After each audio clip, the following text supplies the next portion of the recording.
As this year draws to a close, I imagine that for many of you, 2020 can't come to an end quickly enough. In fact, for some of you, it's probably been a year that has meant loss of income, perhaps loss of job, maybe even loss of a loved one.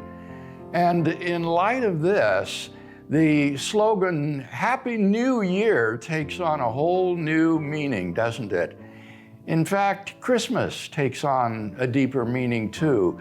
The message of Christmas is that God has entered our mean estate, replete with its suffering, its illness, its pain, its setbacks, its infirmities, its limitations, its disasters.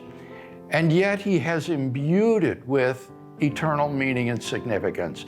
Paul says that though He was rich, yet for our sakes He became poor, that by His poverty we might become rich. So God understands what you've been going through this year, and the Bible says that the sufferings of this life are not even worth comparing with the glory that is to be revealed to us.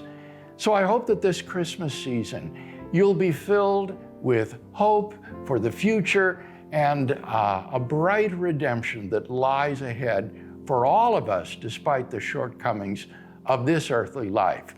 So Jan joins me in wishing you all a blessed Christmas and a happy New Year.